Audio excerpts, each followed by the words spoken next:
My name is Dilwar Rahman. I'm doing a project for Birmingham City University regarding a real-world management project. Can you briefly explain a bit about yourself and what role you have within the business? My name is Satya Mugan. I'm the advice lead from Ashana Community Project. One of the things I do is I lead a team of staff and volunteers which deliver advice to local residents on welfare, benefits, employment, housing, and any other general stuff they need help with, which could be financial management. Okay. What was the culture, if known, before you went into management and after you changed your culture? The culture used to be a pretty much relaxed culture, but it was less paperwork based. But what I did was I tried to align the culture and the paperwork to ensure that it met contract outcomes, and all of this could be evidenced.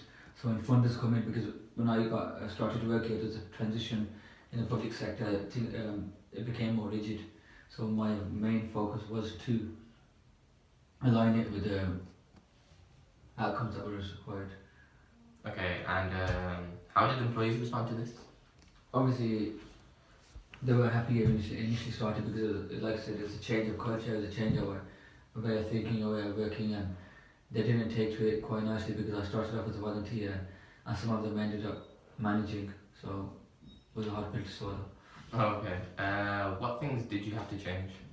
I had to change the mindset and relationships with people, working relationships with people and understanding, because once you make that transition from a volunteer to a colleague and then to somebody that's leading, you need to be diplomatic in your approach at times, but you need to be firm. So you need to have a balanced approach. You need to lead by example, manage situations, but lead, show them that you can lead. Okay. What is the culture currently in your organisation, and what management style do you use to maintain this? The culture has, we like to have a family culture. It's pretty much the same, but it's still relaxed, but it's more outcome based, target based, and everybody gets some of the works individually, works as a team, and they need to move towards the common goal. And we maintain this by, personally for me, by leading through my example and showing them that if I can graft, you can graft, and showing them how to do it and sitting back and then delegating and things, because I've done a lot of the frontline delivery before. They can't pull a fast one with me, they can't pull the wool over my eyes because I know what it takes, because I'm sitting in the office and I can actually do the work that they're doing, for some of them to a better standard. But even then, I can deliver it so that they think they can tell me something and get away with it. It don't work like that because they know I know all the ins and outs of the contracts. Okay, that's great. How do you manage your employees if they don't follow the rules of the company? I used to be strict when I first started, but some people normally call that a power trip, but it's a learning curve for me as well, because you don't need to be too harsh, you don't need to be too rigid, you need to be flexible at times. So instead of giving somebody a straight verbal warning, which is what I used to do, and they have it documented, or what I do is I'll have an informal conversation with them and say, look, this is where I feel you're going wrong, and before it goes to an official verbal warning and an official written warning, and third strike, and on your bike here to the local job centre around the corner. I like to have an informal conversation with them where we can discuss how I feel about their progress and how they feel if there's any barriers, because everybody can have a bad day, and you got to react accordingly. Okay. What's the best thing about working in this environment that is different from other organisations, you'd say? With this organisation I work with is, you're not expected to go out to the pub and club with everybody, as opposed to the previous organisations I worked with. I already had a few other jobs, but I wasn't willing to partake in their social activities. It wasn't interesting to me. But here, you can come, you can work, and then you can go home, do what you please, go see your real friends, or and nobody has a problem with that. Come Monday morning or Friday evening, you don't have to be anybody's best friend. They understand you're your colleague. It is a family situation, but while you're at work, you're at work.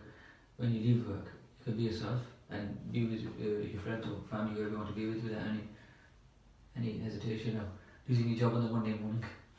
Okay. What are the most common complaints about the culture here, and how do you resolve these issues? The most common complaint is the relaxed nature. This is a double-edged sword, because as relaxed as we are, we need to make sure we focus on our targets. So sometimes members of staff, colleagues get too relaxed, and you need to nudge them in the right direction if I'm trying to be nice about it. And then that affects quality of service delivery as well. and sometimes clients complain, but most of the times staff saying, look, I'm doing 120% and next member is they're just doing like 60%, is like half of the effort. Why? Okay. If you could pick a few things, what would be the best thing about the culture in this place? The best thing about the culture of this place is the attitude towards work. When they need to work, they'll all pull together. But that is the best thing, but it can be a bad thing at the same time, because if you're willing to work to the common goal whenever, not just when you need to work towards it, because we have contracts to meet, it keeps everybody employed. And the family culture, I think, is really good. Everybody understands each other, everybody gets on with each other. Okay, and last question. From your opinion, do you think employees play a pivotal role in the success of your organisation, or could they do more? Employees play a pivotal role in the success of every organisation. Everybody has their own roles, everybody is important in their own way. It's like a football team, everybody has their own roles and they're important what they do.